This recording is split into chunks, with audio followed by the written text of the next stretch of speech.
A Buddhist perspective, each religion has its own conception of the law of cause and effect, with different modes of reasoning and content.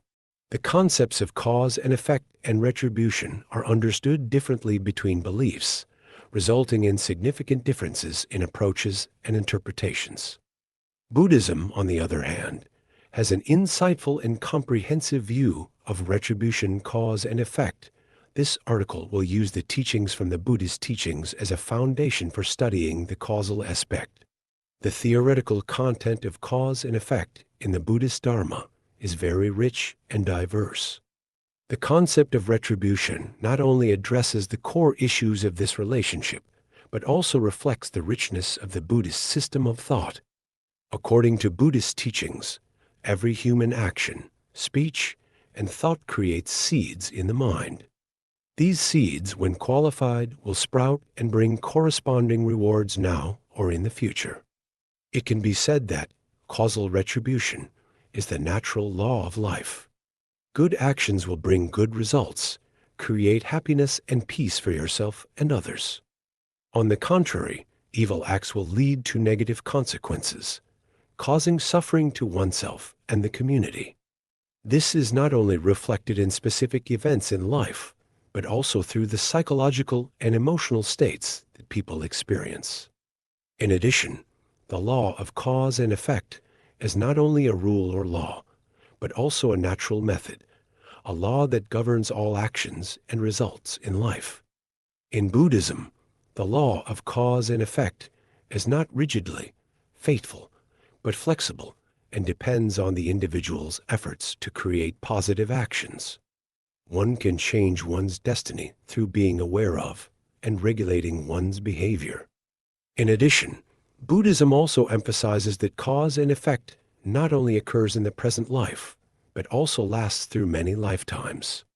The accumulation of actions and consciousness from previous lives can influence current life circumstances, creating a complex system of cause and effect that each individual needs to be aware of and responsible for. The consequences of bad actions, the 10 evils, and the 5 vices. To better understand the concept of cause and effect in Buddhism, we need to pay attention to evil actions. Mainly classified in the 10 evils and 5 evils, every bad action must receive a corresponding retribution. And the severity of the action will determine the type of retribution that the performer must suffer. Specifically, those who commit the 10 evil deeds will certainly suffer in hell after death.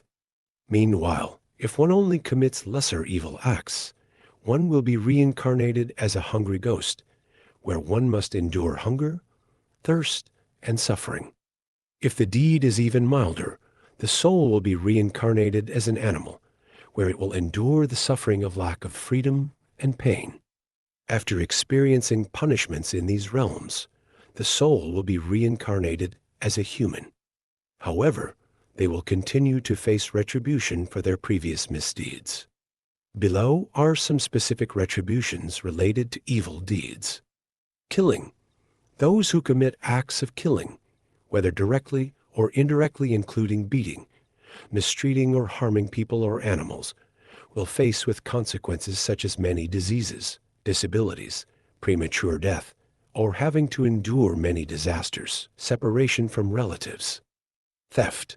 The act of theft, that is, appropriating another person's property or belongings without consent, will lead to the retribution of poverty, the property being appropriated by another person, and no financial security. Fornication.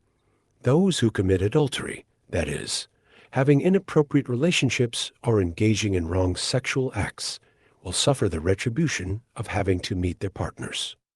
Aggressive, unfaithful, or experiencing tragedies such as wife and children being raped or family disharmony. Lying, the act of lying such as making untrue statements, giving false testimony, or not keeping trust, will result in the retribution of being slandered and despised by people. People who lie will often lose the trust of people around them, making relationships tense and difficult. Speak elaborately. Unclear words that make others not understand will result in the result that your statements are not believed or accepted. In particular, lewd or sexually suggestive words will give others a negative view, leading to isolation and loss of communication. Speaking of double tongues, those who use words to cause division, provoke, or stab others behind their backs will suffer the retribution of separation in family and kinship relationships. This behavior not only ruins the relationship, but also creates antipathy and evil in the community.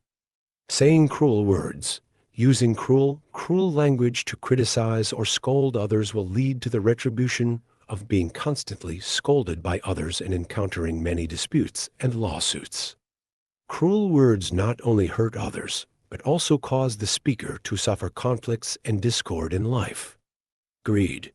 Those who do not know enough and always live in greed and passion for money, beauty, or fame will suffer the retribution of a soul that is never satisfied.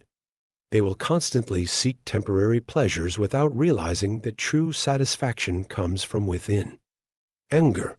When encountering something unpleasant, if the mind becomes angry and resentful, that person will have to face the retribution of being constantly criticized by others, making things difficult and even difficult, will be harmed. Anger and anger not only bring troubles to oneself, but also harm those around them. Doubt. People who live with a doubtful mind do not believe in cause and effect, and often have wrong views, will suffer the retribution of being born in poor, remote, and lacking circumstances. The light of Buddhism and civilization. A flattering, dishonest, and scheming mind will only lead to suffering and deprivation in both spiritual and material life. Each action, each word has its own power, and the consequences of those actions will follow us throughout our lives. Living with morality and awareness of cause and effect is the path to happiness and peace. Accumulating virtue is a process that everyone can do through positive actions and thoughts. Here are some ways to accumulate virtue in daily life. 1. Perform charitable acts. Help others. Participate in volunteer activities. Help people in need, such as the poor and orphans. Donate. Donate money, food, or supplies to charitable organizations. 2.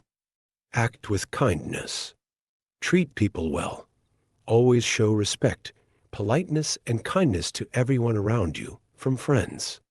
Listen and sympathize. Understand and share the sadness and joy of others, helping them feel supported and loved. 3. Train your soul. Practice meditation. Spend time meditating, helping the soul become pure and peaceful. Keep your mind at peace. Find ways to face difficulties without letting anger or stress dominate. 4.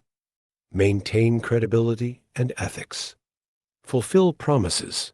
Always keep your promises and commitments, creating trust with others, living ethically, behaving according to correct values, avoiding bad behavior, not causing harm to others. 5. Learn and develop yourself. Improve knowledge. Read books, participate in courses, expand your understanding of life, people, and ethics. Share knowledge. Help others learn. Pass on the positive things you have learned. 6. Practice gratitude. Thank the small things. Take time to thank life, the good things around you, and the people who have helped you. Recognize and appreciate. Remember the favors you receive, thereby arousing gratitude in your soul. 7. Join the community. Connect with people around. Participate in community activities. Build good relationships and bonds, promoting peace. Actively participate in environmental protection activities, sustainable development, and support social issues. 8. Take care of yourself. Healthy living. Take care of your health. Eat properly and exercise regularly. Keep optimistic. Maintain a positive mindset, helping you face difficulties resilient. By performing these actions, you not only accumulate merit for yourself, but also spread love and positivity to those around you. Conclusion on the law of cause and effect and retribution.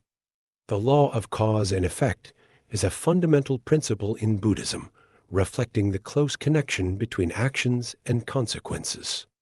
Every action, whether good or bad, has corresponding consequences, affecting the current life and the next life of each individual. Cause and effect is not only a rigid rule, but also flexible, allowing people the ability to change their fate through positive actions. Actively doing good and staying away from evil not only brings happiness to yourself, but also spreads good things to the community. Realizing and living according to the principle of cause and effect will help each person lead a meaningful life, thereby building a better society. Practicing moral values and compassion will not only create good karma for yourself, but will also contribute to making the world around you more peaceful and happier. At the same time, awareness of cause and effect helps people become more responsible for their actions. When we clearly understand that what we do will come back to us, we will tend to live better, choosing actions that benefit ourselves and others. This not only contributes to creating a harmonious society, but also promotes personal spiritual development. In addition, practicing compassion and kindness will help us reduce suffering and conflict in life. When everyone tries to live ethically, share love, and help each other, society will become more peaceful. Ultimately, living according to the principle of cause and effect is not only a path towards inner peace, but also a way to build deep connections between people. Understanding cause and effect will encourage people to act with compassion, thereby contributing to creating a better world for us all. By living responsibly and cultivating virtue, each individual can become part of a positive change in society.